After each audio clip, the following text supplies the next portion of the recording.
So I'll speak in English for my presentation, as my logic is also in English. Any question in Italian is welcome, of course, and I'll answer in Italian too.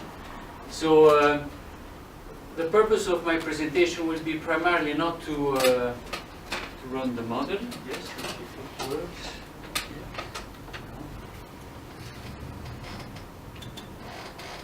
Yeah.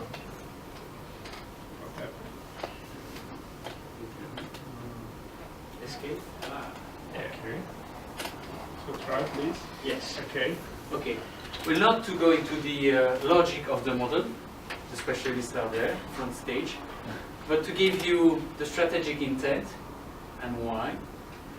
And my second objective is to show you that it is simple, despite the fact that in reality it's not that simple. But to think, to make you think that it can be made simpler by using this tool. So what is MAJ3 first as a preemption is a new category of asset. GSK vaccine is the leader in vaccine manufacturing, supply and distribution. So therefore you should think, why do you need a dynamic simulator? But we are launching, or will launch, a new asset, totally new category, and a totally different market environment.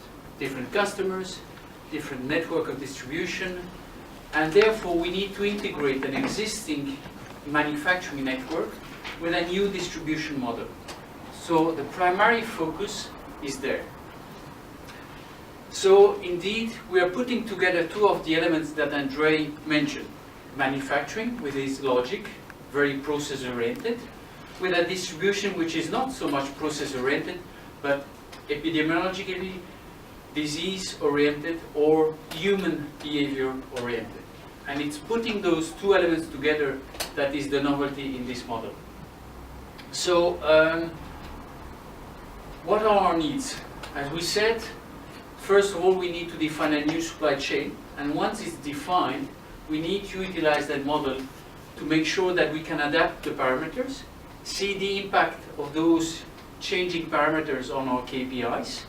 There could be inventory values, cost of goods, working capital, sales. All those elements need to be monitored because our senior management takes those decisions and evaluates our performance based on the indicators, but also run scenarios. Scenarios on steady states, progressive change, or also very abrupt changes. Imagine that in your production something breaks down. Are you capable of supplying for a week, 2 weeks, a month, 2 months? Those are the elements that we want to try to implement. As mentioned, I can be very quick. I could go for a simple Excel, or I could go for a simulation tool. There is a third option that I haven't dare mention, because I think my IT manager would have killed me on the spot, would be to utilize the existing ERP system. We're running SAP, very robust, very powerful, but also very rigid, and it's a production environment, not a simulation environment. So I think we can still say we're running on SAP, our operations, but for the simulation and for the modeling, we need something which is flexible, which allows us to see visually whether it works or not, where we can compile our parameters and see what are the changes. So we need something that is user-friendly. And honestly, SAP is not that user-friendly from a simulation perspective. So this is what I've said. Once it's becoming dynamic, that we have a lot of parameters, we need to go for something more powerful than Excel. There is another element that is very important: time. Events are not the same across the time. People get sick. You cannot say this is according to a process. This is not according to statistics. It happens. It is not process-driven. It is, as you said, agent-based. It's the environment that will dictate according to some specific rules that you cannot model. So there is an algorithm, a stochastic effect that needs to be integrated. And therefore, the dynamic simulation model, with all its potential, is the tool to go forward. So, I will remain very simple for the purpose of this presentation, also because of the confidentiality of the information that is beyond. So apologies if I leave you with some taste of not detailed enough, but it is linked also to the confidentiality of the project we're working on. So we have a huge production module in our work, which is process driven. So the first couple of examples Andre showed were process oriented. Same thing, we have raw materials, they have either infinite or finite capacity. We integrate them in a process where all the sequences of our process are simulated. For the vaccine manufacturing, we have 3 levels that we need to integrate. We have the physical process, we have the physical testing, what we call the QC, the control of the quality of the product, and we have the quality assurance, which is even worse, which is to say the monitoring of the quality of the processes and the environment. And all those 3 need to run in parallel, and each of them are blocking for the following step. So a QC process aligned with process 1 could block the manufacturing process of step 2, and vice versa. So those 3 processes that we could optimally run independently are fully integrated.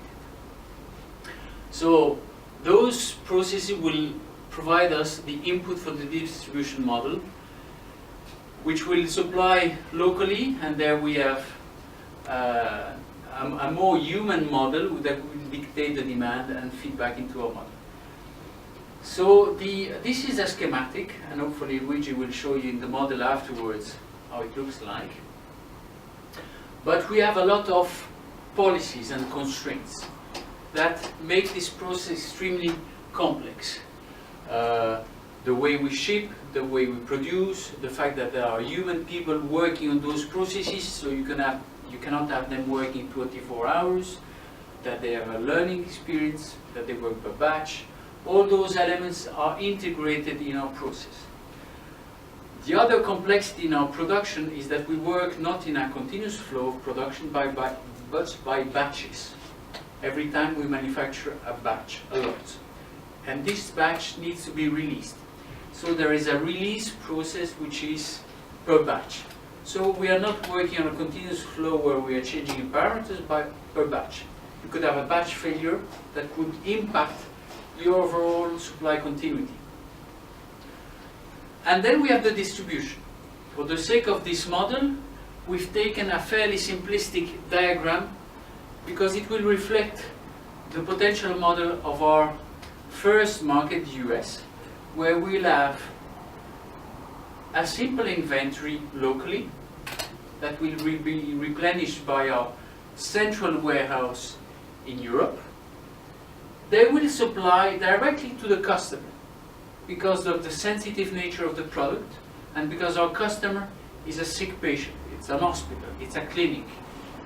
So we don't want to have intermediaries. But from a customer preference, they will not place the orders directly to us, but through wholesalers. Why? Because an hospital, when it buys from a wholesalers, our product, syringes, needles, any medical device. So they want to have discounts, they want to have big facilities in placing their orders. So they will accumulate their orders to a wholesaler that will manage that. So we'll work that through backlogs. Why? Because we won't have simultaneous ordering and order receipt processes. Probably you will say, I'm receiving my orders before 3 p.m. and I'm supplying them to my vendor by 5 p.m. So there are small backlogs that need to be integrated. So all those elements put together make that the logical behavior is fairly simple. The complexity comes when we deep into the model and look at what are the assumptions. There you start to have a list of assumptions. I can receive the order by that time. My warehouse is open from 3 to 5. Don't ship on Thursday or on Friday because on Saturday I'm closed. And you take lead times. My express courier doesn't supply when it's freezing. And you put those parameters inside the model so that you can react on the exact lead times. We have distributors, their input. So as you mentioned, there is a huge database behind that. We have physical location of our distribution centers, of our wholesalers, of the key customers. We have approximately 600 customers modeled for the US.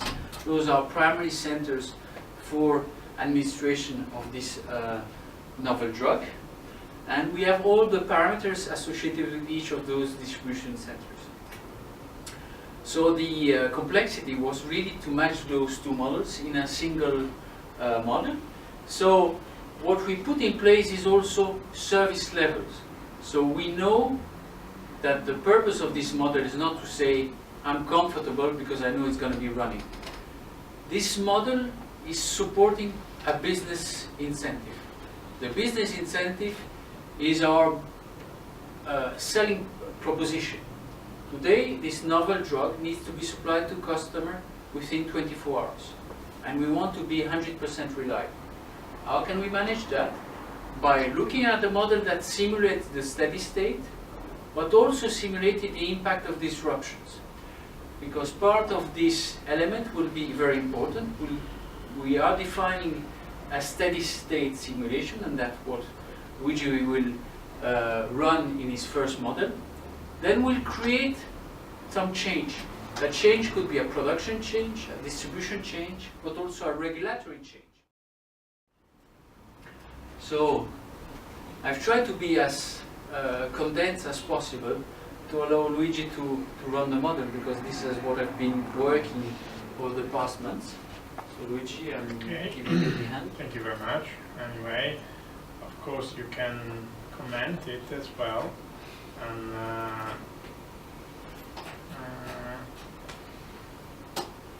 okay, I will. Well, I will launch the model at first. This is by and large the interface that the planner would use. Let me say, if you agree, Luigi, that probably there are two perspectives on using this tool. The first perspective is a strategic perspective, in the sense that it can be used in order to make the most appropriate setup before launching this novel drug, as you said before. This should be done months in advance, in order to identify the right setup that all the supply chain, including both production and distribution, need in order to produce those figures in terms of revenues and in terms of cost as well, as Luigi said before. The other perspective, the other use of the simulator could be, focus on as an operative tool, in the sense that it should be used by the planner every week, every 2 weeks, every month, and so on. The typical time horizon used in order to reschedule appropriately production and distribution as a consequence of possible disruption happened in the previous period. So this is the double use of the platform as well. Something to add? No, I think today, hopefully you've understood the strategic intent. The next step will be the operational implementation. Our goal remains to have a successful launch, so we're just a tool to support a commercial ambition. I think without this tool, we wouldn't have challenged our internal ways of working. We have already some key learnings about stock management, cost of distribution, that are used and implemented beyond our expectations. So this is really the kind of flexible tool that can be developed despite the complexity of the environment. And it focuses really on data and parameters where we have an impact. So the great work was to pick amongst the thousands of parameters those where we'll have a lever to act on. So now I'm open to any question, or otherwise during the panel session I'll be able to answer to any of your questions.